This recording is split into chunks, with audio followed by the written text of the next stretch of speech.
we saw this much change in our audience. Like, if you could speak to that, hopefully I'm doing justice on the question or the curiosity I have Yeah, here. absolutely. And I think this kind of even goes back to, when you're getting started in kind of this, we talk about that speak framework. Even one question to kind of ask is like, how does speaking fit into what it is that you're trying to accomplish? Okay. And let me give you some examples here.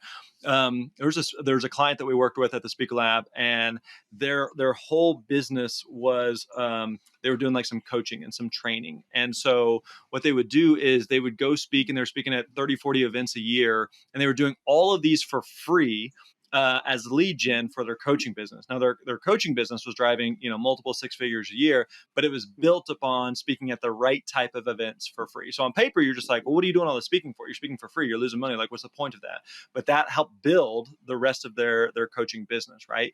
So you have that type of model. You have, I have a really good friend who is doing more like a selling from stage, and he has some type of offer that he's making, and he absolutely kills it doing that, and that is super, super effective, right? When I was speaking, when I was doing 60, 70 events in the education space, and I was speaking a lot to teenagers or to educators or to colleges, there wasn't some like formal offer of like, hey, buy this high ticket coaching program or training program, or bring me in to consult with you, as a 15-year-old. Like that wasn't a thing. So my sole purpose, my sole job was just like book gigs, book gigs, book gigs, book gigs. There wasn't some offer. There wasn't something I was trying to sell. There wasn't something I was trying to pitch, wasn't trying to get in. I was just trying to like do gig, do gig, do gig. And so again, it's not that one's better or worse than the other, but you've got to kind of figure out for you how speaking fits in and makes sense. So there's speakers that I know today, they do 100 gigs a year, and that's it. They don't want to do anything else.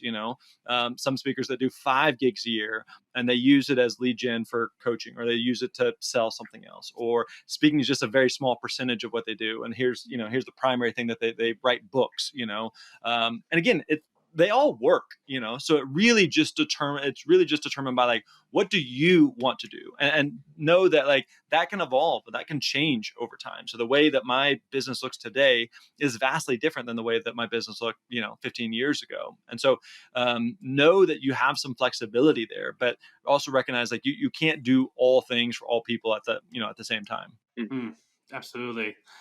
I think that's one of the more interesting things about where you're at right now in this stage of your career, Grant, is like you are doing $8 million a month in your business. So A year, not a a month. year. Sorry. Okay. We'll get there. We'll get there eventually. Okay. Fair enough. Either way, it's super impressive, right? So you're doing $8 million a year. So it's like you've scaled this company, right?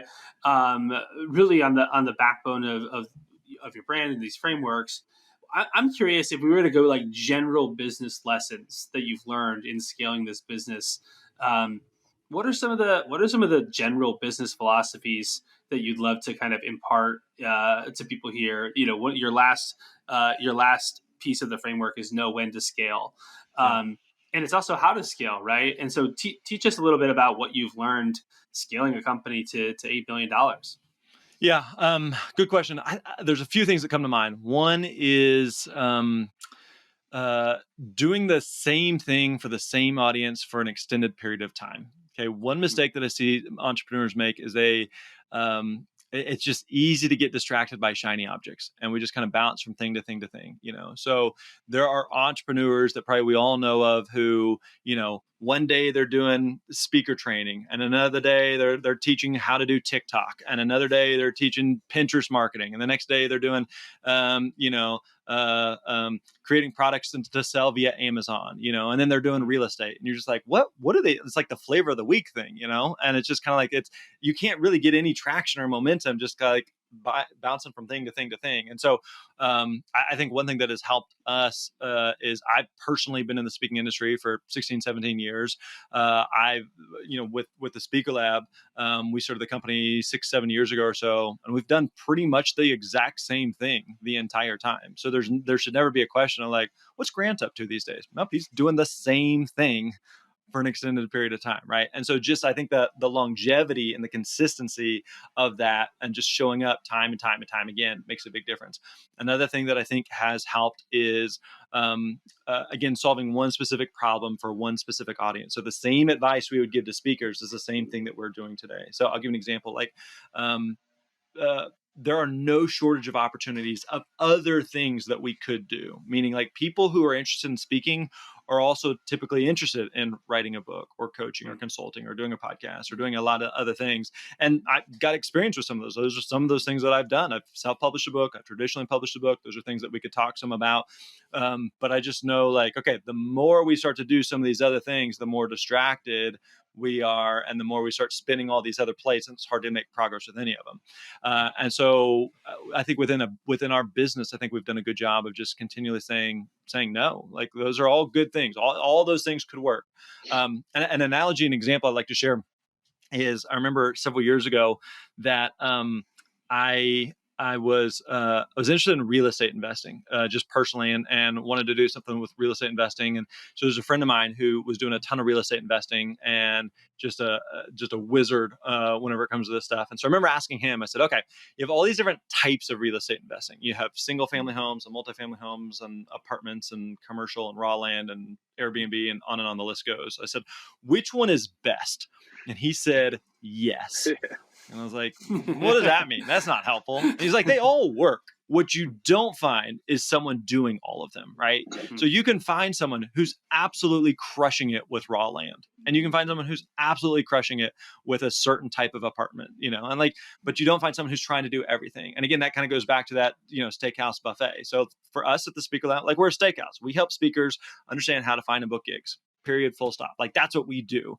And so I think solving one specific problem for one specific audience for an extended period of time, I think those things have definitely helped us to gain and build momentum over time. And when you said we and us a few different times, I am very curious on the infrastructure of who the we and the us, like who are the who's inside your business, like what's involved in your org chart.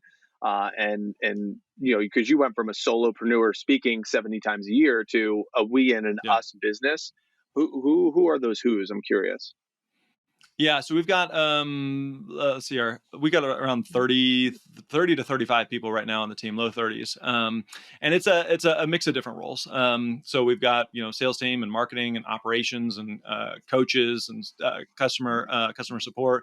So it's kind of a variety of different roles there. And again, I think that's a good example, and it kind of goes back to what we were talking about earlier of speakers who are going from, I have 0 gigs. I'm trying to go to my first gig, right? Well, there's a time where I had 0 employees, and now I have, 30 something employees. And like, again, that doesn't just happen. That's not just you flip a switch and all of a sudden you have all these people, So that's, again, a progression over the course of 6-7 years of, you have 0 employees. Then you hire the first very, very part-time contractor and very first, very, very part-time freelancer. And it's like, hey, can you just work for I'll tell you what, I'll give you $10 if you can help me this month. I'll buy you a Subway sandwich, just a 6-inch though. I can't afford a 12. And like, you're just trying to do whatever you can just to make it work early on. And then